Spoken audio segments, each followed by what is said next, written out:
All right, Richie Mars, Mike Rossi. We are here live on YouTube post Bad Blood, or post 2 hours ago. Overall, I thought it was a pretty solid pay per view with a perhaps match of the year contender. But before we kind of breezed through this pay per view, Rossi, with you, what's going on? Your overall thoughts on Bad Blood? Thumbs up, thumbs down before we get into it. I thought it was pretty good. I mean, I think as a whole, I was entertained for like 3.5 hours, so I'm gonna give it a thumbs up.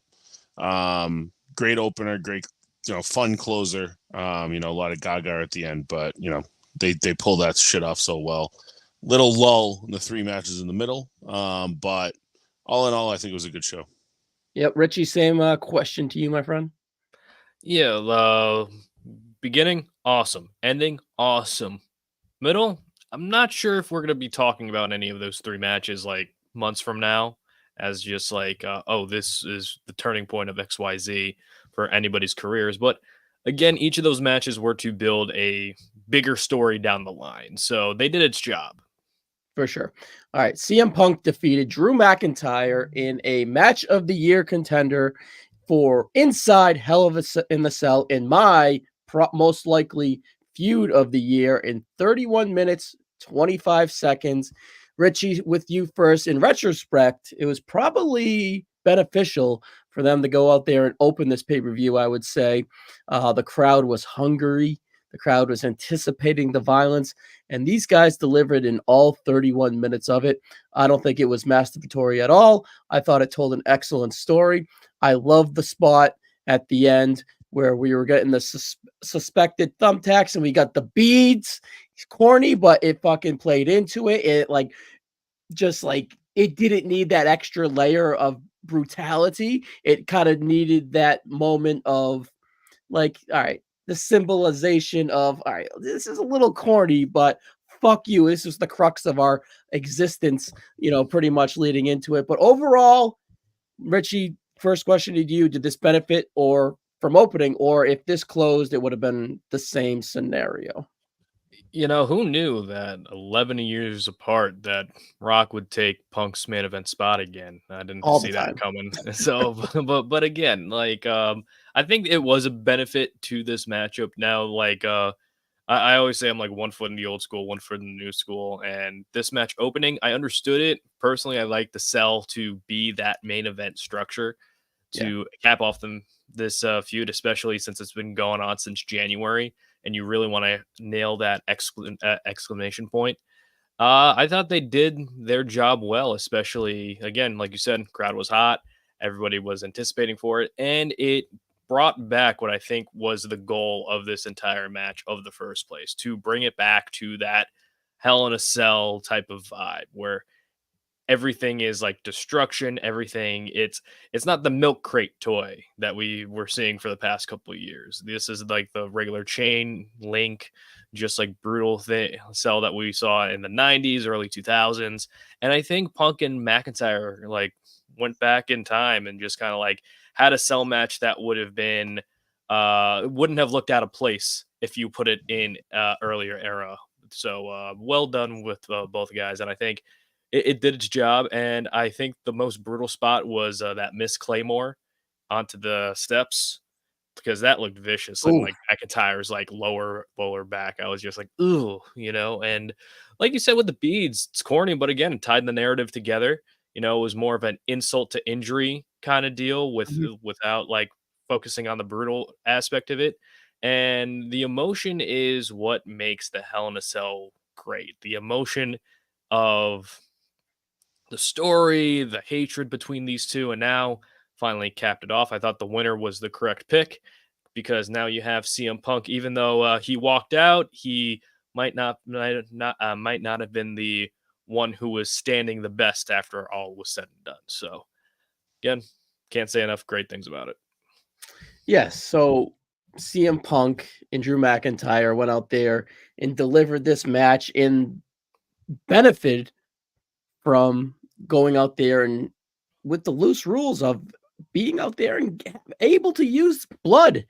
And Jesus Christ, Mike Rossi, Drew McIntyre had an absolute gusher. He took advantage of that. That thing was just spitting out of his forehead, excuse me. And it was just like blood red. It was fucking fire truck engine red. It was the color of our background here. And god damn, he fucking hit an artery on that thing. Now, say 2 years ago, right? 3 years ago, they cannot go out there and have that structure of a match. And goddamn, saving it really, really helped, right? So overall, blood, all that gore, all that bullshit, all the blood and guts, so to speak, did that help this match, or did they not need it? What do you think? I think it definitely helped it. I mean, I really 4 spots you think about, what I do at least. Punk when he gigged, when he got thrown into the cage like a dart and didn't really protect his face from at least from the angles that they showed.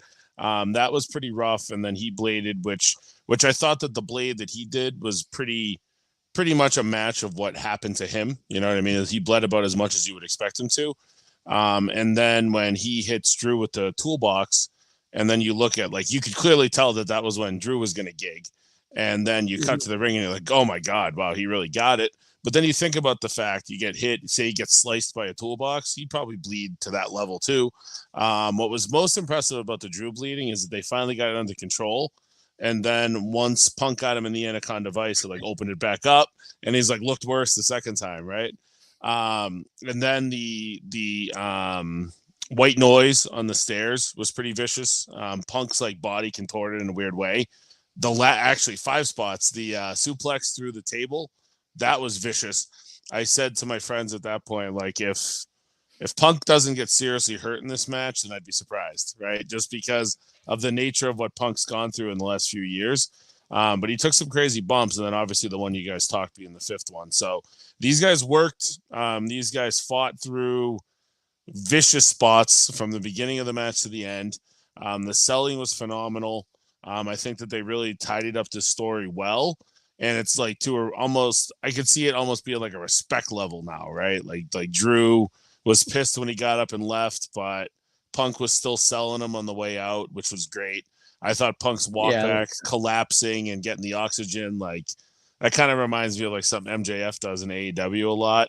Who knows? Maybe that was Punk's idea when MJF did it too, right? So it's interesting how they really not only worked hard on putting a structure of a match together, but they really pieced it together all the way to the back, you know, bringing out Pierce and separating them again, making sure that they got the medical attention they needed. I thought it was really well done for a match that I'm sure that they spent a lot of time piecing together, and Abyss produced it. And I think this is probably the first like majorly great match that Abyss has done on his own. But he was probably a perfect person to put something like this together with all the gimmicks that they use. So shout out to him for that, because he did a good job. Now, do you have all the producers in front of you, Mike? Yeah, give me a second. I will when we get to the matches. When we get to the matches, bring it up, because I actually find that very interesting. I got you. From an aspect, from a standpoint of like who's doing what and whatnot. So yeah, I'm just glad that the structure was loose enough to go out there and have the feud be capped with that, because the feud was building up to that, and it really delivered in that aspect. All right, Richie Mars, what's next for CM Punk? I see him taking a break. I think this was a way to write him off for a little bit. Really sell that structure as being very dangerous. I think we're not going to see him throughout the weeks of the Crown Jewel build. And then when we start to build to Survivor Series, that's when we're going to see him back. And I think Gunther versus Punk would probably be the direction to go. Get another win under Gunther's belt, especially because we're going to talk about later with the whole Crown Jewel situation. We're not sure if Gunther is going to keep that momentum going over beating his current contemporaries. So I think Punk going for Gunther is probably a good selling point for Survivor Series, other than War Games, Punk's first world title match in some odd years in WWE. And I think him versus Gunther would be a very intriguing match to see. Yeah, I'm all for that. I think that's a great one. Mike, Drew McIntyre, I just feel like SmackDown is kind of a land of opportunity for him, right? I think it's a fresh coat of paint for him, and I think it's a side of the roster that he's not really touched in a while or at all. So I feel that is a much more cleaner path for him to be on SmackDown opposed to Raw? Like, are you down for a trade or something like that? What do you think? Yeah, I was just trying to think if we're gonna trade him, who do we send back to Raw? Do you have anything in mind? I was gonna say AJ, but it looks like they're doing the injury story with him and Mello, so I don't think AJ would be on the table for now. I would think maybe KO, like in the future, just because Get through the KO, Cody stuff and do flip him. after the Cody stuff. But with Drew, I think an interesting story that hasn't been finished on Raw was the Drew Sami Zayn stuff. Because if you remember the build up to WrestleMania, it was Drew McIntyre saying Sami's not a world championship competitor. Now he's facing Gunther for the world title on Raw. And I can see Drew either attacking Sami post match or just like after that match, mocking Sami for not being up to that standard. And then you go back to that issue and kind of tie up that loose end. So I think that would be probably the direction to go for McIntyre in my eyes, because McIntyre's worked with everybody. He's worked with Judgment Day, Rollins, Gunther, like you name it. He's worked with everybody on Raw at this point. Yeah, he's just been there, done that with everyone. Him being around that main event scene, especially the title pictures, I'm good with him in Gunther, right? Honestly, I'd say if I send him to SmackDown, put him in a program with Knight, you probably get some legs with that. Mm-hmm. Yeah, even Cody, maybe down the road. Yeah, Cody too, because he has a pinfall victory over Cody, and even with LA Knight, remember they had that lovely faction with Tonga Loa, the Rising. No, Tonga Loa's on now. In Impact, maybe a nice little Rising reunion that so the dozen of people were clamoring for.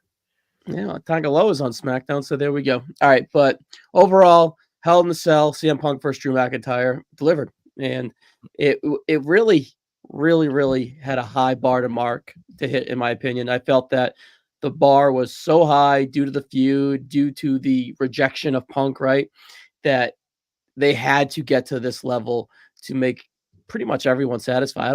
I haven't seen anything negative on it really at all.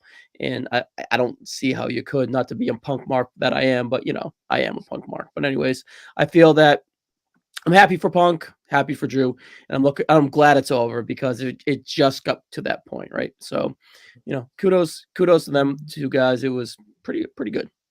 Punk wore a like instead of the 4 stars, he had a heart which had the same symbol as like the HBK gear from the first Hell in a Cell match. I thought that was kind of a cool touch. Yeah, and Drew also wore a black armband because his aunt also passed away a couple days ago. So, and I like how they turned that into an angle, like part of the angle too. They said that he wore that. Cole said he wore that because it was Punk's funeral. Mm-hmm. So kind of interesting how there was a real life thing, but they turned it into something else. Yeah, just little Easter eggs like that I enjoy. For sure. Well, I'm not pecker watching, so I didn't notice it. So I don't know. I sure was. All right, guys. Again, I can't be happy enough for those two guys. All right, Nia, but these two women had a tough sled, a battle ahead of them following these guys. Nia Jax, your women's champion, defeating Bayley by pinfall in a singles match for the WWE Women's Championship, 14 minutes and 10 seconds. Ooh, buddy, you could have dropped a pin and heard it in this arena for the majority of this match. It was clunky. It was dead, which is understandable. The Hell in a Cell went 35 minutes, right? So this was impossible. The feud has no juice whatsoever. Nia Jax is a fine champion, but people are clamoring for Tiffany Stratton. Bayley's been there, done that, just like Drew McIntyre now could. Hey, maybe we do a Bayley for McIntyre trade. Little equality there. Honestly, that works. This was hard for the women, and it really didn't do it much justice. Mike, these, no shade, but these girls were sloppy. It seems like they were off a beat, and the rhythm was kind of bad. I like the brutality with Nia when it's a little more controlled. It just felt a little out of control and sloppy at the same time. But once Tiffany came out with the briefcase, it was unorganized, or kind of, let's just say, organized chaos enough for me to be like, all right, that was somewhat enjoyable, the final 5 minutes or whatever. But overall, it was extremely hard for them to finish, and I don't think they really delivered at all. Yeah, I mean, I really thought the segment, even on SmackDown, was brutal, and like it kind of sapped any energy I had for this match to begin with. So I didn't have really a positive mindset on top of the dead spot. Like after that Punk match, the last thing I wanted to do was watch this match, right? Right. But this was laid out by Petey Williams, which he's normally pretty good, but whoever approved that Nia Hurricane Rana spot was like, all right, I don't know what we're doing. She might hit it at house shows or something. I don't know, but that's not for this match. And then the way that she fucked it up, and then the way that Bayley still did the flip, it was just brutal. And I feel like the match fell off a cliff from there, even though it wasn't really cooking before that either. Cole, at least 5 times in this match, didn't know what to call out, what just happened in the ring, because it was just such a sloppy move or whatever. The poor referee, Jessica Carr, she got like drilled at one point. I feel like right before I feel like she was supposed to bump, and then she has to deal with Nia falling on top of her on top of it. Bayley seemed like she wanted to be anywhere but in that match for the bulk of it. And then even Tiff comes in and she like almost drops the briefcase, goes and swings it. Like it's weird. It gets in the way. Right. It's just like everything about this was awkward. And then even the fucking finish, Nia lands on her and then extends her leg underneath the ropes. Like, I don't know if you guys even noticed that. Like, what are we doing? Like, how do you have such little ring awareness? And again, I think that she was really good for the bulk of this year. But something about these two just isn't working. And they used to have fun matches back in the day. So I don't know what the hell happened. Maybe they just tried to do too much. It wasn't laid out well. They tried to do different stuff. It just didn't work. But, man, this was brutal. All right, Richie, are we being too tough on them? You're usually optimistic. You can find something to be positive on. My positivity was the ending being such a mess that it was a little bit entertaining. And Nia Jax looked pretty good out there, right? From a cosmetic standpoint, we should say respectfully. What's some of the positives we have here, or do you want to pile the shit on the shit that we've been doing here? I do like within Bayley matches that there are spots that are creative when using the ring and just spots in general, like the referee bump. Haven't seen that before with Nia taking out the referee, and then just kind of Bayley trying to capitalize from there. And then Tiffany Stratton was just more of the same with the briefcase and everything. I thought that story was going well, but I think this match suffers from, at least story perspective, that the two outside stories that are happening on SmackDown concerning these women are more interesting than them facing each other. Because with Nia, you have Tiffy, and with Bayley, you have that story with Naomi and the friendship and whether or not like things are cool between them, which has been kind of building up a little bit here and there for certain weeks, but now is starting to kind of get the focus on going. But it is a tough spot to be put post Hell in a Cell, and I do applaud them for trying stuff, even though it didn't pan out. Better try or not. But again, Nia like doing a Hurricane Rana, that was probably the point where they were like, all right, now this is where we get the crowd back, because they're not expecting this from this matchup. And then when it didn't go, then it's that like deflated balloon feeling. Ironically, I think this roast plant Bayley did, and I'm not a big fan of the finisher, was probably her best one. I think them doing each other's signature moves, like Nia with the belly to belly, and then Bayley doing the Samoan drop, good spots in theory. But I think along with the story not being as engaging to the audience, I don't think the ring work would have made up for that, because it's just, I think everyone saw it as, all right, this is kind of like Nia's filler defense before she moves on to the next pay-per-view program. And the story with Tiffy is like so much more engaging than with Bayley, because unfortunately Bayley's title reign wasn't really booked that well, just because it just kind of seemed like she was like holding on to it until Nia got the title. So again, it's one of those things where it's a swing and the miss. I applaud them for trying new things and different things in order to make this match stand out comparatively so, but it was just one of those things where it's like it was just like a rough night at the office with just trying to connect these spots and try to get the crowd invested when they were obviously tired from the Hell in a Cell match. Yeah, it's an impossible spot, right? So it just is what it was, and it was a little kind of flat, so to speak. But I will say, Bailey was also flat after that Yokozuna like drop from the fucking was a cute finish, right? So I did find there are some positives within that just impossible spot. All right, highlight of the night for me was Tully Blanchard and Arn Anderson returning right before the Finn Balor match, baby. That was the boys were back in town, looking awesome. I'm glad that Arn is kind of back in the WWE family, and I'm glad Tully as well. Like Triple H is a Horseman mark, a WCW NWA Crockett mark, and those guys are underappreciated historically. So I'm glad that they got some shine. Rossi, before this would be a good opportunity to kind of be like, what's up with these suites? How much do you Richie, Rossi, would you guys like to go party with DDP and X-Pac and Jacqueline and up in those suites with would you deal with Chelsea Green smashed like smelling like trash and whatnot? Would you deal with that? I definitely would. I would deal with Chelsea Green doing pretty much anything. But I thought that the evolution of that suite, every time they went to it, it got like a little bit crazier, right? Like at the end when they were doing the like you could tell that they were just having a good time in there. You know, everybody, all the rappers were in there. It just seemed like that was the place to be if you were watching the show, right?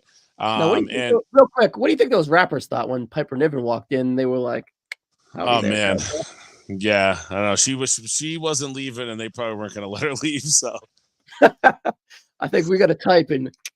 You were it. but all in all, I mean, I like that they still played in the Chelsea thing too because it just happened last night, right?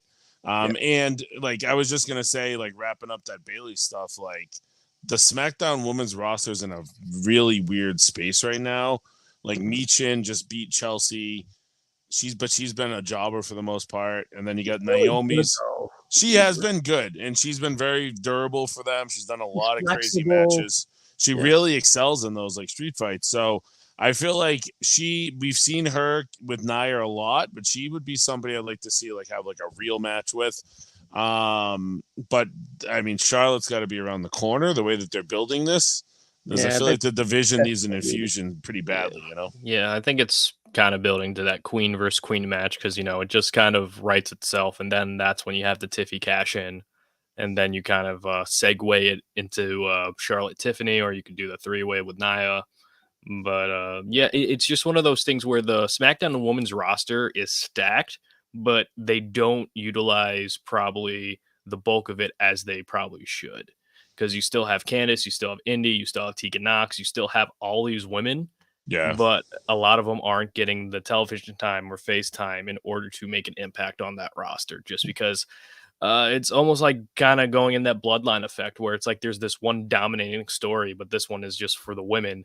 And then the rest of them, we finally got a feud that didn't surround any championship, which I wish we could get more of with Chelsea and Michin. But it's just one of those things where I think the reason why they put these women in these trios is to get more people on the show, which is cool. But the trios then becomes that character, it becomes that gimmick for all of them. And there's no individuality separating them. Yeah, that's a good point. Richie. And the tag titles are kind of like at a screeching halt because obviously Bianca and Jade aren't going to be defending it every week on TV, right? Mm-hmm. So it's kind of, I don't know. I feel like those tag titles are always kind of, they're there as an accessory more than the usefulness. And that kind of makes me sad because I feel like there are legitimate women's tag teams that can piece together and, give them some good opportunities to do some cool stuff. Yeah. Also doesn't help that their main feud is on Raw. So it's like they're just, when they go back to SmackDown, then it's kind of like they're just holding them just to kind of like show like, oh, hey, we're the champs. And then they'll have like a throwaway tag match or what have you. All right. Can you name the three rappers shown before the Finn Balor Priest match? Well, one they didn't show was that Little Baby. Oh, that's one. They showed him twice. Okay. Was there a guy called Crazy Mike or something like that? That was before Drew McIntyre. I don't know. Was it like Quavo or something from Migos? It was one. Quavo was from Migos. Yep, with his lovely looking wife. That's the thing is I remembered his wife more than him. Yeah, or whoever she was. Metro Boomin. I Triple H name dropped him in the press conference, but I didn't know if it was him or not. I would have never remembered that name. That was a fun intro segment too, with Triple H giving Cody like the dossier. And Yeah, the little movie, yeah, and then, feel to it all. Yeah. then Triple H is like, "You're gonna be with Metro," and Cody's like, "Booming." It's like, how many other Metros do you know? And I just like how it's like, oh, this is happening in May. I'm just like saying, Cody, if you're doing a stakeout, you're terrible at keeping a low profile because we've seen you on TV every week. And why would he why would he be like, if you need help, call Roman? Actually, text him. Just text him. Why would I feel like Roman's not a call person, so I think that's why. you don't think Roman's I think he's a FaceTime guy. No. Like there are a couple types of FaceTime guys. There's ones who just like FaceTime you out of the blue, and then there are the ones that text you, "Can I FaceTime you?" I feel like that's good like decorum when it comes to FaceTiming. You don't start off with the FaceTime. He would FaceTime like his family, you know what I mean? Yeah. Nah, man. A hot FaceTime coming in hot after not talking to your boy for like 2 months and you just FaceTime him. I'm here for that energy. 100%. I'm instantly answering a FaceTime out of the blue. I don't know. I'm just here for the theatrical fucking what is this going to be, right? So, all right. Anyways, enough of the bullshit. Honestly, in my opinion, this is the most disappointing match of the night, just to do with the aspect of expectation, and that is Finn Balor losing to Damian Priest via pinfall in 12 minutes and 45 seconds. I never felt that they got to the gear that would warrant it within a pay-per-view. This just felt like a Monday Night Raw match to me. Not that that's a bad thing, because Monday Night Raw has been the land of extremely good TV matches. But this wasn't even an extremely good TV match. In my opinion, it's a big disappointment. There was a lot of heat in this feud. This being presented as the third men's match on this pay-per-view was a pretty big spot. And right in the placement of it was pretty good, coming in between the two women's matches. So there's not really much in the way of this match. I don't think the crowd shouldn't still be fatigued, but I just feel that, I don't know. It picked up a little bit when Carlito and the Judgment Day ran out. But other than that, Richie, with you, again, do you agree with the sentiment that this is a disappointment, or was being an exceptional exceptional TV match enough for these guys right here? And I'm just overreacting again. This is chapter 1 of this Damian Priest Finn Balor deal, so I'll give they're them not that. You're right. they're not going to go all out. It's the similar deal with the Punk McIntyre special guest referee match. They're not going to give you too much. They're going to give you a little bit, like a little appetizer, in what's going to happen. But after that, it's just going to feel like, TV main event Monday Night Raw type of match. I thought the coup de grace spots, with getting Priest like on the back and just like Finn trying to wear him down was really good. I kind of called the ending with that South of Heaven choke slam, like, because it's like, oh, hit him once, twice, and third time up, he got caught, boom, does the goozle, 1, 2, 3. And I think like with this match especially, it was like it was obviously the Priest Balor match, but it was also to kind of soften the blow to the other half of the Terror Twins, that only one of them was going to have a successful night. Well, technically, we'll get to that. They were both successful, but like this one was more of, hey, I got like at least some redemption. But this Priest Balor like feud is going to be far from over. And I think Finn's in that position of where he's lost a lot of times, and I feel like a lot of people are disappointed in it, myself included, being a Finn Balor fan. But he's in that like AJ Styles spot where it's like, when he wins, it's like it's still believable because he's still in that position because he's being used on television. And I feel like this feud especially is there to kind of promote this other side of Finn Balor, and I think we're just kind of scratching the surface, because now that Finn Balor has lost, now what's going to happen, and how is he going to get at Damian Priest this time, other than the beatdowns week after week? Thought the mask was cool. Thought the face paint over here was kind of cool. I can see you pulling that out, Richie. Yeah, it's like if Halloween's around the corner, but hey, not too early to start. But with Finn Balor, I think I think we're scratching the surface with this new Finn Balor character, I guess. And yeah, I thought it was fine. You put this on Monday Night Raw, it's going to look the same. And yeah, and it's like Priest needed a win here in order to kind of establish himself as still like a main player, as a main event guy, because he's still on that. I feel like that teetered like that fence of like, is he a main eventer or is he just an upper card guy who's posing as a main event guy? And I feel like him winning over Finn kind of helps him a lot more than it would Finn pinning Damian. Yeah, I feel that right now the win did more for Damian Priest than if Finn Balor would get the win now, right? Finn Balor he has the insulation of the Judgment Day around him. He has the heel shtick kind of down, but I feel that coming off the world title to present Damian Priest on pay-per-view in a win was probably the right move, Rossi. What say you? Agree with the sentiment that it was kind of Yeah, I feel like I kept waiting for it to get to another gear that never got to. But Yeah. I mean, I definitely understand that there'll be more matches with them. But just to kind of do like a quick experiment with you guys, I often think that win-loss records in wrestling don't matter as much as people lead on to be. But if I was to ask you guys, and I did this research before, if I was to ask you guys, how many TV singles wins does Finn Balor have in the calendar year 2024? What would your guess be? One? All right. And that's right. And he beat Dragon Lee in June. Now let's take a step backwards. When do you think his most recent TV win after that was? Or before that? Before that? One-on-one? One-on-one on TV. I would say that'd probably be NXT, first one, 2015. Probably November or October of last year. Yeah, it was September 2023 against AJ. Mm-hmm. So I feel like him having the tag titles kind of keeps the thoughts off of that, but he's only defended the tag titles once since he's won it too. It's almost like I don't know where they're going with this group, because even like Dom loses most of his matches, and I mean that fits his character more. Liv is the only one winning matches here, right? At what point does the Judgment Day just become that jobber stable that's just on TV too much? At the night after SummerSlam.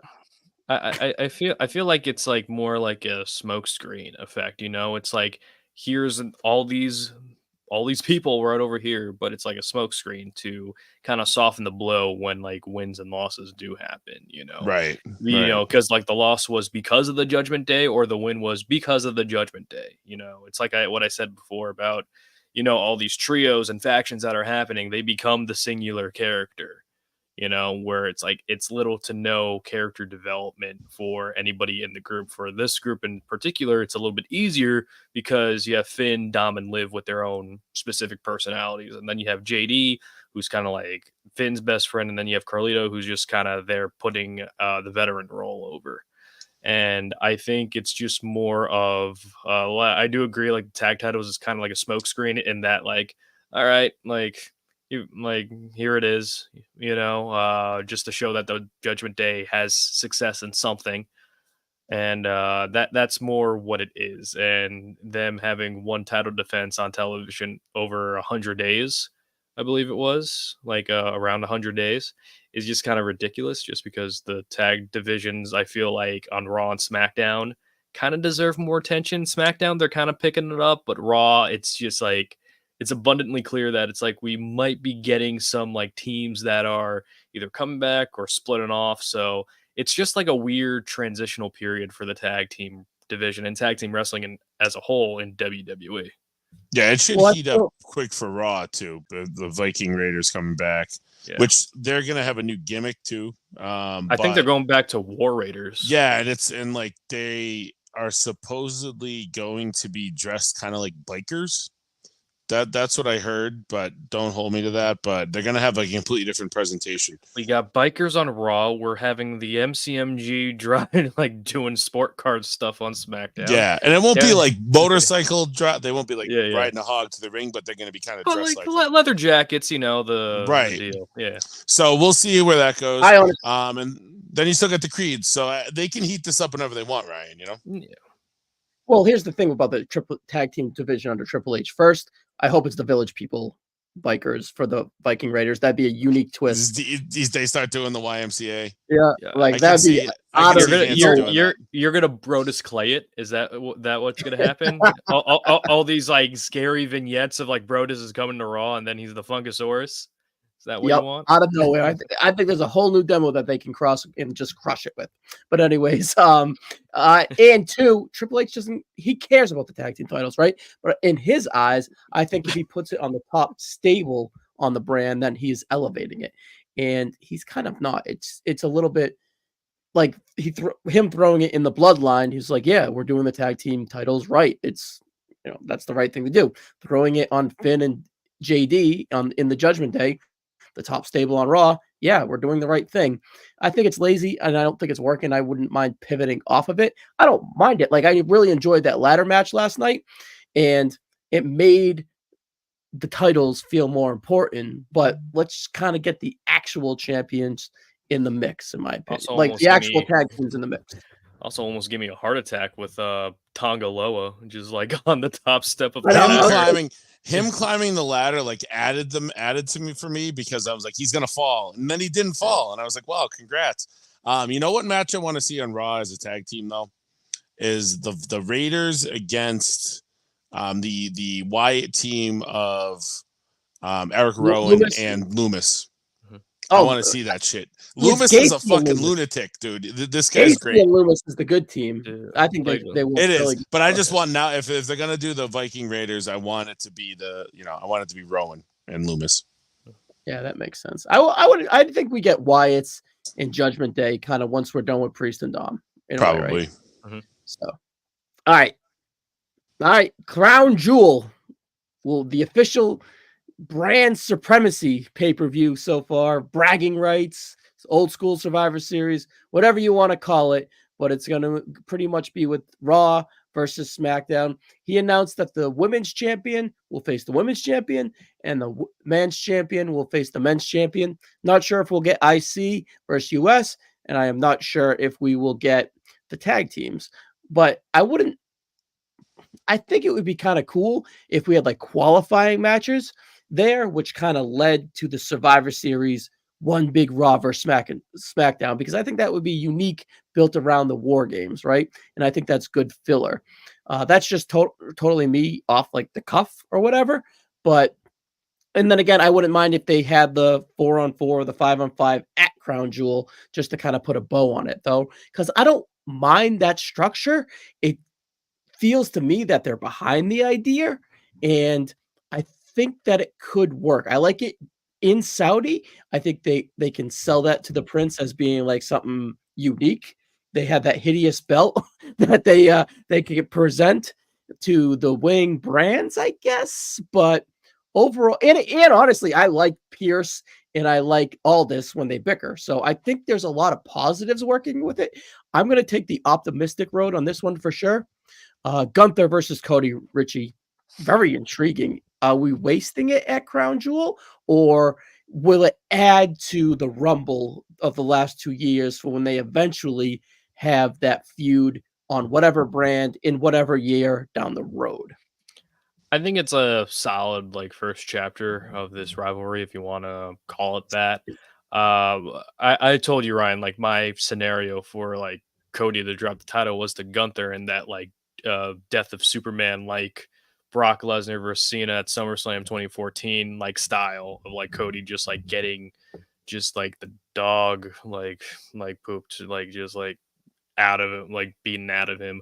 But like with this right here, it's even more intriguing because with Gunther, they do have a story of him defeating the people that, or at least facing the people since he's won the world championship that has given him losses. You know, you got Randy at Bash in Berlin, Sammy most likely on Raw. You even had Braun Breaker with the tease if they want to call back to the NXT 2.0 where Braun defeated Gunther if they really want to go that route. So it looks like Gunther's story is atoning for all his blemishes on his record, which I think is a very interesting story to go for the World Championship reign, just because this man has held on to the IC title 666 days. How long is he going to hold the world title for after defeating everything that was perceivably like a blemish on his record.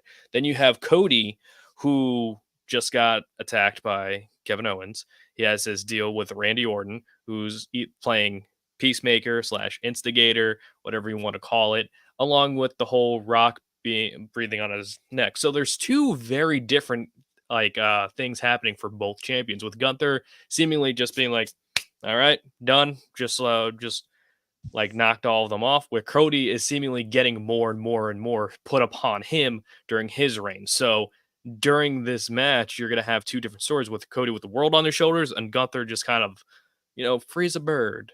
So I really do think the stories not only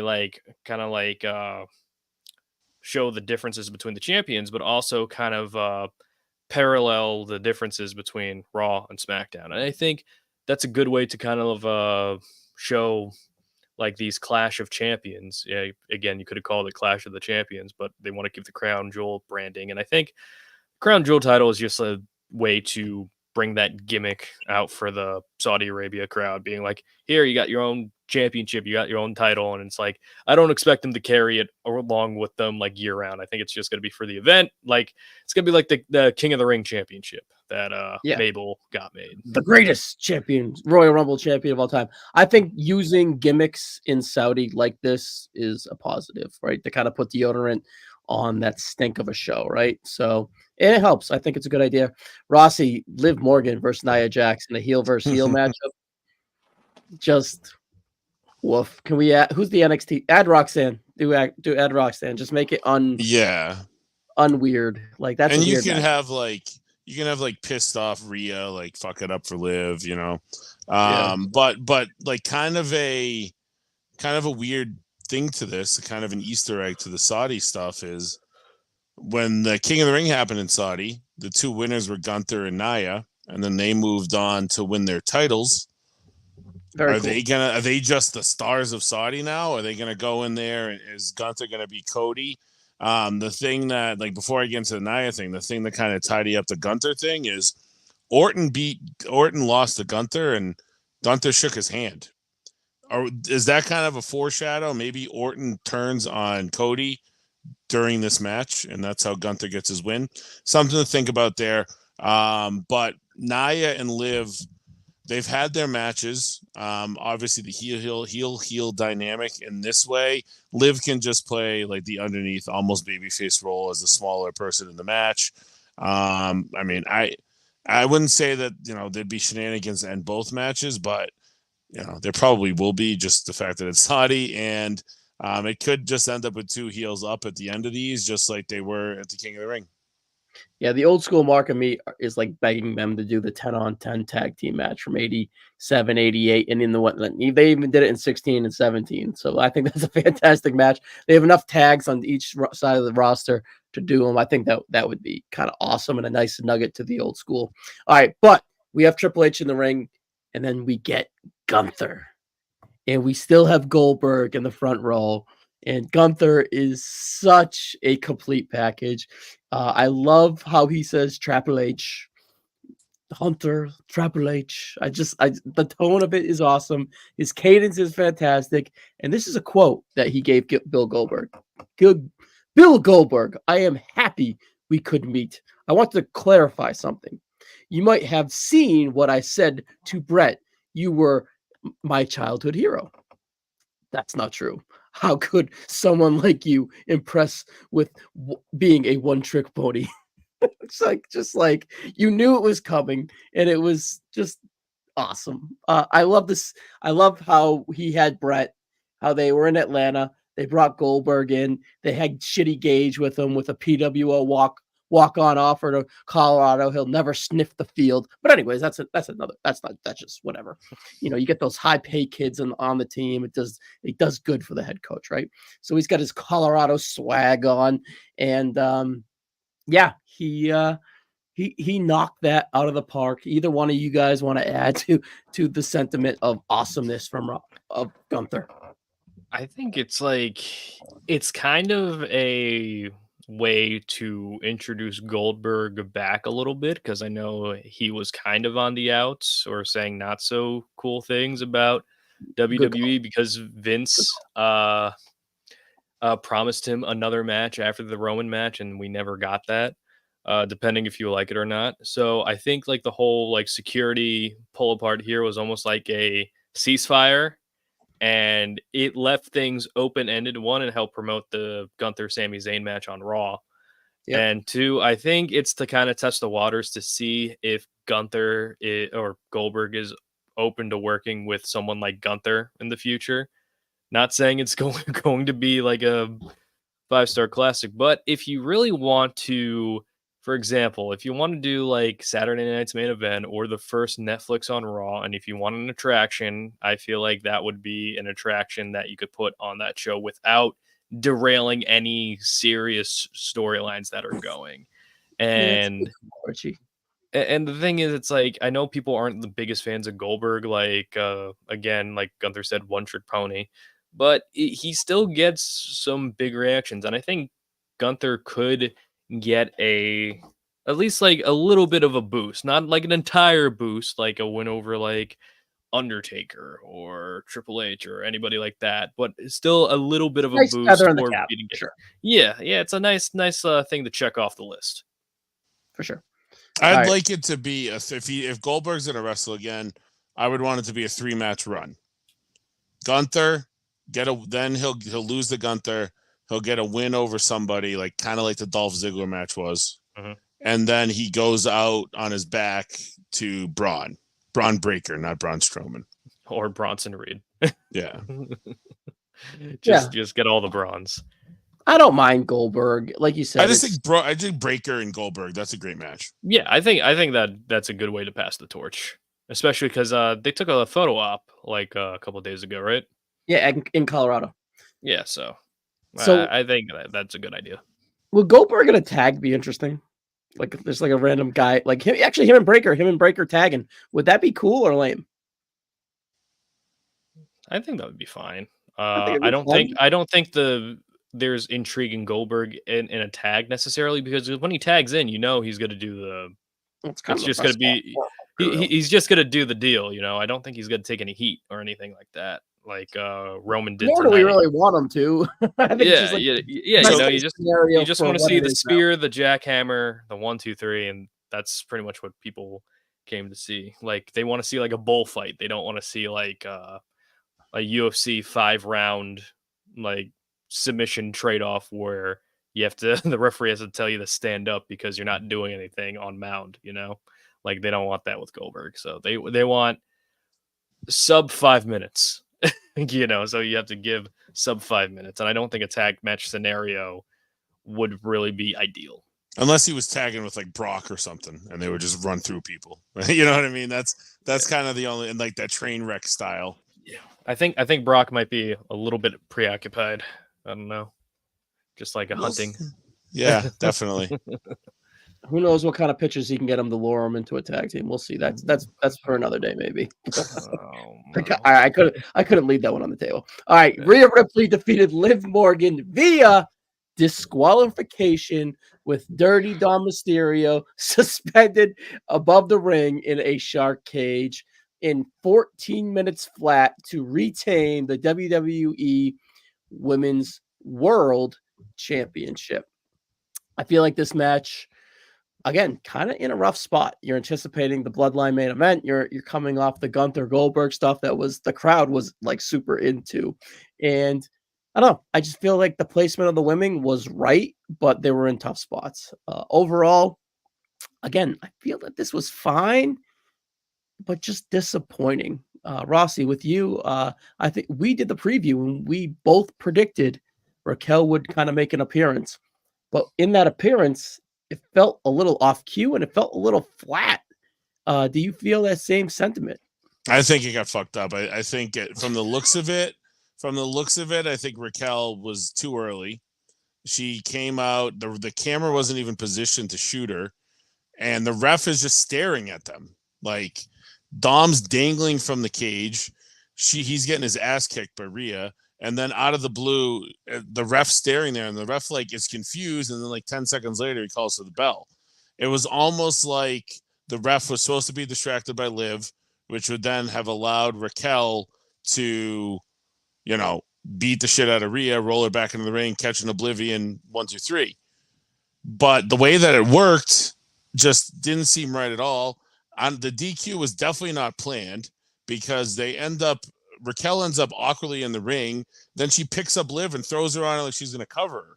Like, these guys, something happened here between Raquel and the referee and a time cue or something.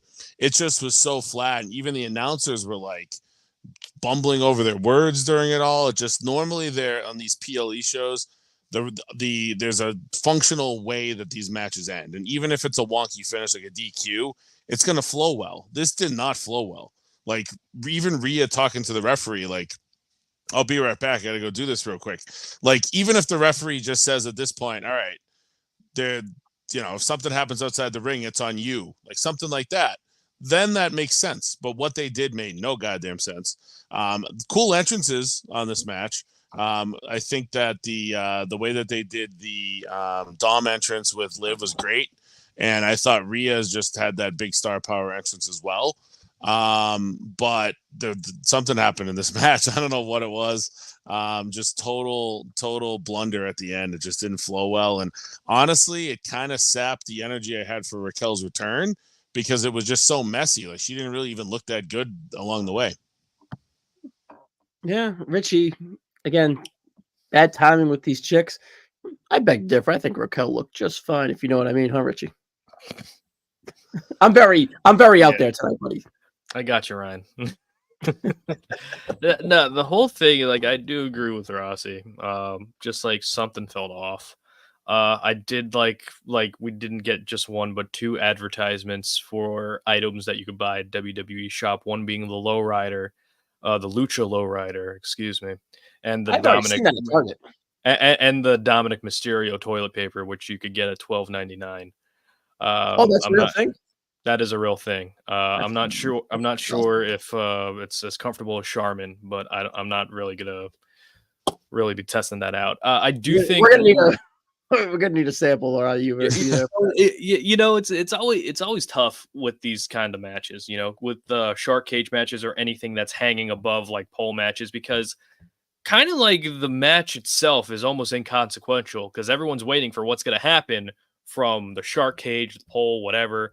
And everything inside the match, people are not really going to be focusing on the in-ring work, which is unfortunate because a lot of the moves that Rhea and Liv hit were fine. Like, I always liked Liv adding that crucifix kind of like sunset flip maneuver. I think that looks pretty cool. The Dom spot where he fell out of the cage was like, all right, I think what happened was, and this is just what I see, I feel like Rhea was way too close to the referee. And and I think like Raquel, like they wanted to do a thing where it's like Raquel would like attack her, but the referee and Dom were just like too close in proximity. So when Raquel blasted Rhea just like goes past the referee. So it's like at that point you have no choice but to call for the bell. And then you have, the Raquel hitting the Tejano bomb and then Liv covering Liv over. But again, the bell rang. So I think Liv was supposed to win this match with Raquel interference, but with everything, I thought like Raquel like looked fine, and I think the crowd was kind of confused because again on the main roster she was only like a baby face, and I think like fans like us, we know that her and Liv were teammates, for decent period of time with Rhea, and like that whole stuff. And I feel like it's one of those things where it's like it looks great on paper, and execution it could have been well thought out a little bit better. Because again, like if you want to try to impact it, I think what it would have been better is that Rhea, like the referee takes the kendo stick away from Rhea, trying to help Dom. That gets Rhea closer to the ring, and then that's when you have Raquel attack closer to ringside, and then do what she just did. Tejano bomb, put Liv on top, 1, 2, 3. Get in, get out, and I would think like that would be a fine thing. But everything got a little bit kerfuffled, and then then we have this kind of like mess of a finish that, again, like nobody's like fault per se, but again, it's just like mistiming, miscued. Like again, looked better on paper. How about Dom hanging there, like him? Dude, That was I when thought he he fell. I was fell, like, what the fuck? I didn't realize his leg was hooked. I legitimately thought Yeah. he was falling out of the cage Yeah. for like Yes, a couple that of was pretty seconds. good. Yeah, that was very good. I felt like it was like if you guys seen Peter Pan, like when he fell, I was expecting him like to go down to the like to the ground, and it was like, Captain, no splash. Like I'm just like, oh, he's still. Oh, I'm like, why is he flying? I'm like, oh, that's why. So I thought that was pretty clever. With him being afraid of heights, and I'm surprised they didn't do more comedic stuff in him, like like him like doing like a file, trying to like get out of the bars like that way. But I understand, like, you can't have too much of that because you want to keep it somewhat focused on the ladies here. I know they did the ref bump in the Bailey match. They should have saved it for this one, because if the ref got bumped, then Rhea doesn't have to go explain, hey, I'm going to go beat the shit out of Dom real quick. She just goes and does it, and then you do I was whatever. going to bring that up. Like, what was that? That was just so, like, he was like, yeah, go ahead. Like, I feel like the two producers on this, like, they probably said, oh, we're going to do one ref bump in this one. So we can't do it in that one. So then they just couldn't come up with it. Who were the two producers? Yeah, I was going to have you guys guess this. Oh, okay. So first one was Petey Williams for Bailey. Who do you think produced this one? Kendall. It was TJ Wilson. And that kind of disappoints me because he normally has pretty damn good women's matches and women's finishes too. No, Who did the Balor match? The Balor match, that was Pierce alone. Okay. And who did we say who Nia and Bailey was? That was Petey Williams. Okay. Wow, why would the GM produce that match? That's a little unfair, right? Now. I know, right? All right. So when do we get like Dom kind of going to Raquel? Like, is he gonna like try to pivot to get with Raquel? Oh, do we have that in our future where he's just like he tries to like get a tringle mingle type of kerfuffle on the post show? On the post show, post conference, whatever they call them, press conferences, Liv opened and they said, "How's everything? Is Dom okay?" And she's like, "Dom's in medical. Raquel's taking good care of him."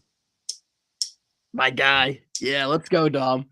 I think this is just kind of opening the floodgates for Dom Mysterio IC title run. Probably winning it off Jay sooner rather than later. Wild. Yeah, that would just feel. I'm just saying. I'm not saying it's going to happen right away, but I think Dom's probably going to be the guy to take it off Jay, because Jay is arguably the most popular babyface on Raw. Yeah. And then when the time is right, you have Dom win, and then you have the most hated guy on Raw. And then it's even more heat, because then you have like the China Eddie stuff, like you could kind of mimic, whether it's with Liv or like with Raquel. So again, it's one of those things where like I could kind of see it coming. I could see that happening, but we'll see. There's so many things they can do, because like, they could be having matches. Liv could be having matches, and then like Raquel helps Liv win, and then maybe Dom ends up getting jealous. Like, there's so many different ways that they could go with this like grouping. And it may just adding Raquel into like everything might help the Judgment Day even feel new again. You know what I mean? Makes the Judgment Day feel like a little like more menacing, like tougher, believe it or not, actually. But just get him a better t-shirt. And they honestly, like, if me and Ryan were talking about this when we did this match preview, we pretty much had it dead on, except for the finish. Obviously, we weren't going to predict that. But once Liv loses this title to Rhea, which I would expect to happen sometime between now and Rumble maybe, then Raquel and Liv might be the perfect team to beat Bianca and Jade. I was going to bring that up, because they have history to being together as well. Yeah, doing the Shawn Diesel thing with them, and then kind of go off from there, and you could be like that 94, 95 like Shawn Michaels Diesel pairing. Yeah, good shit there. All right, the main event. So they say Cody Rhodes and Roman Reigns versus the Bloodline, Solo Sikoa and Jacob Fatu. Just a straight tag team match, 25 minutes, 50 seconds. Cody and Roman pinned Solo. All right, so it wasn't like super masturbatory that we've seen in solo matches before with these guys, involving these guys. But I feel that as soon as they made their entrance, because their bloodline entrance is fantastic, right? It has like an aura, has juice. There's a lot that goes into it, and it's well done, right? So I feel that the tone was set. And this is like the first time where I was just like, all right, I guess this is what Solo's third, fourth main event of the year. I'm like, all right, I'm starting to kind of see him as a main eventer. But unfortunately, then the bell rang, right? And he still is, of course, the worst guy in this match, but he has two all-time guys and a rising star. So it's a little unfair for me to say that with him, right? But I feel that saving Fatu on the outside kind of dampened the match a little bit, especially early on as they kind of got into it where it was mostly Solo. And I don't know. I just felt that the tags building up to Roman were strong. It was just an old school babyface versus heel match. It just felt a little bit. It wasn't bad, what so speak, but I don't want to. This might be a diss, but you kind of get what I'm saying. It felt house show esque, like waiting to kind of get into the heat, right? And to kind of get to the purpose and why it was actually main eventing. So I don't think it was a negative. I just felt that some of the tropes that we saw in Solo matches earlier and kind of Cody matches to a tidbit in a way where they're slow plotting or whatever. We got that here early on, but it wasn't like super masturbatory, right? So yeah, overall, I still think it was very good as a whole. Mike, what did you think of this match? Yeah, I mean, it's kind of the paint by numbers formula they have with the Roman tag matches. This one was not as long of what felt like nothing opening portion of the match as think of like the Usos against him and Solo, like felt like 30 minutes before anything happened. Even the match at Mania with The Rock and Cody and everything, like that felt, and Rollins, that felt the same way. This they probably did like maybe 10 or 12 minutes that you could probably fast forward through at the beginning before everything kind of got crazy. They did a little bit more with this with like Roman selling and whatnot. So, I'm not really saying skip the first half of the match, but if you did, you don't really feel like you're missing anything if you come into the middle. And that's where this like big tag match formula kind of misses for me sometimes. But it's the buildup, like any Mania, any WWE main event. There's going to be a little bit of a slow build, and then boom, boom, boom, and then you peak at the end. I liked how everything pieced together with Jimmy. I thought, the whole time people are expecting The Rock to do something. Then Jimmy reappearing is something that wasn't really heavily talked about out there. And then even like Rikishi a couple weeks ago had that like weird thing saying like pray for him. I don't know if that was his way of trying to work when nobody's asking him to, right? But I thought that it was really cool having him with the hood, and that's kind of become the staple of like anything happening with the bloodline and someone returning. And then you obviously that he's with Roman, and then even going with the hug with Roman, I thought worked well. And then those guys, not really trusting Cody, but still helping him. I really think that there's a lot of layers they can still build with that, and we will build with that between now and April. But overall, it's an entertaining match. I mean, these matches, you're not watching these for the match of the year. You're watching these knowing that, it's going to be a crazy finish, and, there'll be some twists and turns for the next step of the saga, Yeah, Richie, do you take anything for Cody being the first entrant and Roman being the second entrant? Does that kind of take any higher uppery? Is there any vibe there? I'm saying. I'm sure it is for some people. You know what I mean? Yeah. For me, it's just like, if you want to put Cody in the Macho Man position, Rock and Roman in the Hulk position, you could do that. Do I think it dampened like Cody's aura? Not really. I mean, Cody's kind of like in his spot. Roman is on like solidified as the top guy of the company. So it's pretty much like these two forces finally coming together. It's like Superman and Batman, who's better, Superman or Batman? You're always going to have those people debating on it. And I feel like this was kind of like like the apex of that. I'm surprised they didn't tease a little bit more of Roman kind of being resistant to teaming with Cody. You know, we didn't really He get settled much. pretty quick there, huh? Yeah. Like they didn't like they had like a quick like discussion on who's going to start the match, and that was pretty much the end of the tension between the two of them throughout the whole entire thing, which kind of surprised me. I was also surprised that Roman took the first half of the heat. Like usually, I would expect Cody to kind of like be in there for at least 2/3 of the match legal, but it seemed like Roman was the legal person for at least like you could even argue majority of it, and kind of like go on from there. I feel like Roman has kind of mastered the art of doing nothing but getting the loudest reactions when he finally does something, which I Yeah, he's think is so much probably juice. Yeah. which is probably the goal for every wrestler, to get that big of a reaction while not even breaking a sweat and not Right. having to put more miles on your body. And it's like with Roman, his match is going to be slow, methodical, and I'm interested to see how that works with him as a babyface.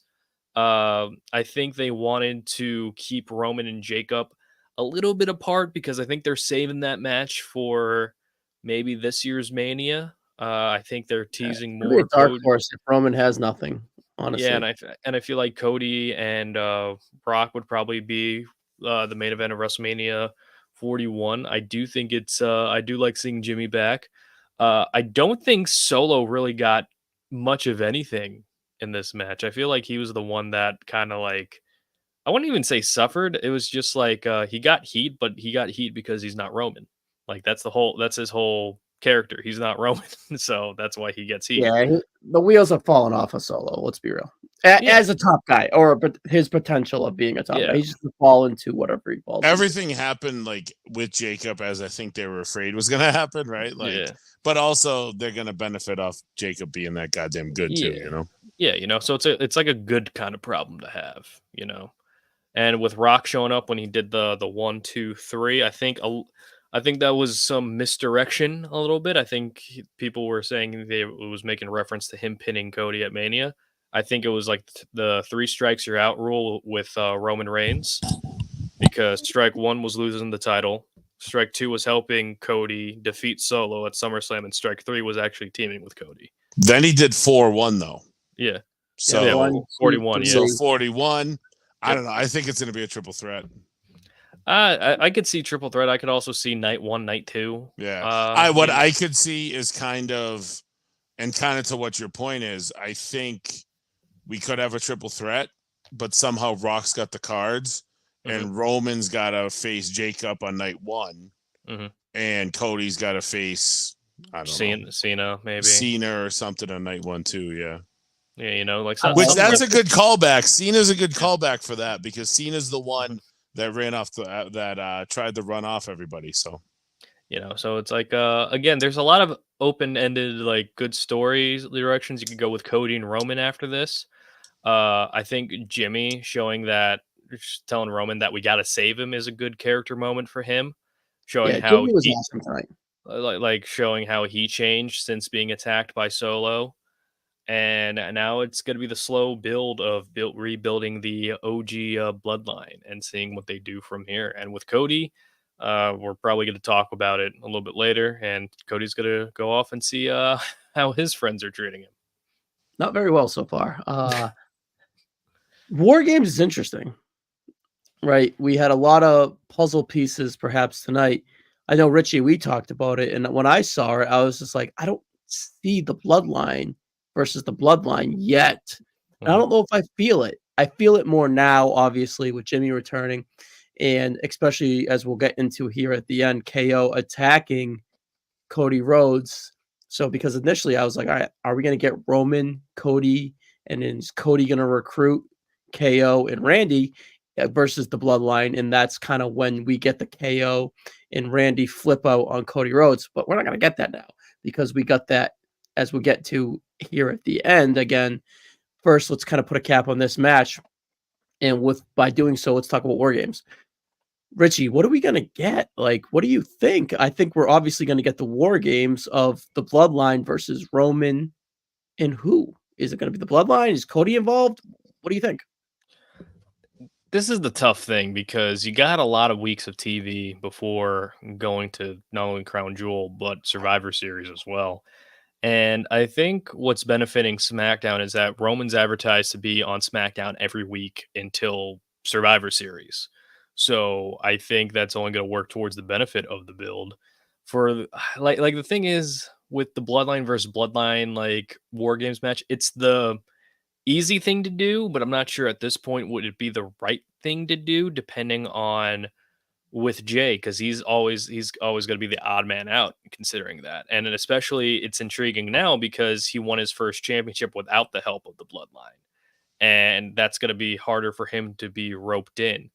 And the thing is with Jay, we make reference to it a bit where it's like he needs a lot of therapy for the last like 3-4 years that he's been on the roster. And I'm not sure if you could dissipate that within just a couple weeks time.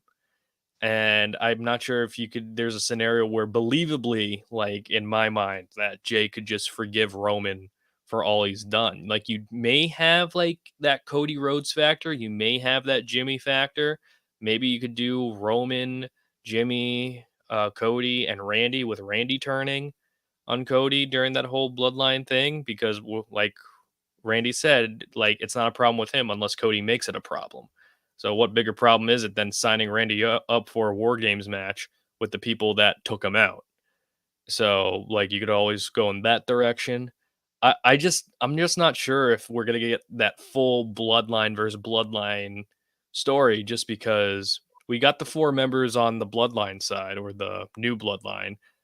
Mhm. The 4 members of the OG bloodline is gonna be a little bit more tough, you know. Like you could do Jay and Sammy, but at the same time, like, how do you rope all that in there? So it's Well, interesting to if see if they Jimmy want to do. yeah, if Jimmy's the conduit, right? It just Mhm, felt like how Roman was kind of relieved to see him and how mhm. Roman was like felt warm when he saw him. And then at the end, when Jimmy convinced him to kind of go back and get him, that was kind of Jimmy being like, you're still my blood. I still love you. We've been through our shit, but let's kind of figure each other out as we kind of get back into our foot back in the WWE, get back on track and kind of regain ours. And we need Jay to go do that, right? So, and then we're outnumbered, and then Jay has been reforming this friendship with Sami Zayn or rekindling it or re-get connecting on TV. I think the path is there, and I think Jimmy is that path. And I like that because Jimmy's the one that never really fully left him, right? Jimmy's the blood brother of Jay Uso, and then Jimmy's just the glue of the old bloodline. He's the one that accepted Sammy first, right? So I don't know. I just feel that it would work. I can No, see it I now. yeah, The way that yeah. Jimmy was presented on his return, I feel like it could easily work, right? No, yeah. I do think Jimmy is like the common thread with everything just because of him being Jay's brother and just like him being just like kind of connected and grounded. I'm just not sure if they will use their time wisely. But with Roman being on TV every week, I think that's more likely to happen than not. And you're gonna, Unbelievable pop too I'm when s- he returned. yeah, I'm thinking like when are we gonna have the rosters together again? Crown Jewel. Yeah. That could be a situation. Maybe they finally get to the point where they do like Jay, because I know Jay's the IC champ, but technically him and Sammy still have a tag title shot. So whenever that happens, that's when you can make this all merge together. But the other thing to think about is the reason that KO turned on, we'll talk about in a second, the reason that KO and Cody stuff's going on is because KO doesn't trust Roman. So does KO end up the 5th man on the Bloodline team? No way. Maybe, Hey, but no. if the story's there and Orton, so let's say it's Roman, Cody. Well, let's take Cody out now. Say it's Roman, Jimmy. They've only got 2 guys. Cody's still looped in. He got saved by Jimmy tonight. Let's say that he's in there, and then Orton is his boy. So that's their 4. So then you got those 4, and then you've got the 4 on the other side. They haven't done the 4-on-4 really. I They think it's easier can, that way. they It's better. can, but I mean, there's a way to suck Sammy in as kind of an accessory to KO too. You know. Yeah, there's layers there. I just There I is. feel like it's just getting way too muddy with Because that. I just like my thing is like if KO turned on Cody and then Orton's going to, how do we keep Cody looped into the bloodline too? You know what I mean? I think what's interesting with the Kevin Owens deal is that, like, with Kevin, it's more of him and his inner struggle with himself and with him and not liking the bloodline. And I do like that Kevin is still like presumably cool to Randy, and him and Randy are still a team. So I think at Crown Jewel you have them in the tag title match. You could possibly have them win the titles, and then you could still have them on opposite sides of War Games, and that's when you do the full turn with Randy with Cody, and there's a lot of different like connective tissue here with this issue and how the bloodline kind of seeps down to the rest of the roster and just kind of, for lack of a better term, poisons each story into making these character decisions. And it's really cool. It's really nice that we're getting, consequences for everybody's actions, which never used to happen in WWE. Like I remember like John Cena or Randy, who were like blood rivals, would just like, once Randy turned face, it was like, "Oh, what's up, man? What's up, man?" And then that was the end of it. There was no exploration on like the character development. But here, it's like there's a lot of layers that you could work with, and it's going to be a lot of fun to see that build up to War Games, no matter what the matchup is. Yeah, it's just I like. Yes, we're 2 pay-per-views away, but I like the unknown with the optimism, like being right in front of you, right? Like we know what's in front of us. We're optimistic, and like the forest's right there, but it's kind of a little muddy, and you can't really necessarily fully see it. I like not being able to fully see it and having options. All right, I think us going late here, we benefit in starting late, really 2 hours after the pay-per-view. We were able to benefit and see that pretty cool Cody Rhodes angle with Kevin Owens. I like that they used it for social media with the buzz of the Bad Blood, The Rock, and everyone. It's that they're probably the most eyeballs at that point, an hour out of the show. So let's kind of put some gasoline on that fire or whatever and deliver that angle. It did take me out a little bit. It did take me out a little bit when he kind of totally missed them, and Cody was like, "Oh my god!" It died after a missed punch. But yeah, I liked the idea, and I think the execution was strong. What's up, Richie? Just wanted to ask Rossi, was Michael Hayes the producer for the main event? No, he actually wasn't. It was I just read it. It was Ken Doan, right? Bobby Roode. Oh, he's like a legend. And who was the other one? It was Bobby Roode and Jamie Noble. Oh, okay. That's interesting. Guessing I know Jamie Noble's like a big Shield guy, so I think that's really so it's probably mostly Noble with they're definitely ramping Roode up to do more. So, which is interesting, right? But that's the first one without Hayes in a while. Maybe they just like Roode. Because Hayes was gone for a bit, but then he kind of looped himself back in. But yeah, but yeah, what the whole benefit of like doing it on social media, the Cody and KO spot. Now, I'm not sure if this is right, but did WWE's like official page post anything? So or was no, it just like, I'm looking at that now, and that's what's interesting is because the way that the only footage that's out there is by the other media, right? Yeah, fan cams, which are sent to like those websites. But on WWE socials, there's nothing. That is very interesting to me, and I think that's the best way to conduct buzz in this era of like the internet, where it's like I feel like people will be talking about it more because WWE is not posting it. And then you have like, of course, it's like it's not real, but people are going to be like, did they meant to show that? Is it something that's going to be shot? Like we're going to see the full version of like on SmackDown, but it gives you a reason to watch on SmackDown other than, and I don't think it's a way that it's like, oh, The Rock's not going to show up on SmackDown. Why watch? Because The Rock is going to show up at Bad Blood and then leave. And he cut one of his 5-minute promos, walk into the car on the way back. Little ZZ Top.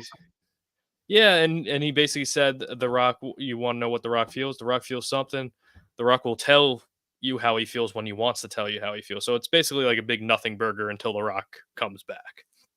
But with the When do you whole, think he'll be back? I think I Rumble? discussed. I think I discussed it. I think Saturday night's main event is probably Yeah, a. you did say that. Maybe like I mean, depending on what they do with Survivor Series, it could be something with him there, like kind of similar to what they did tonight, at the very least, you know.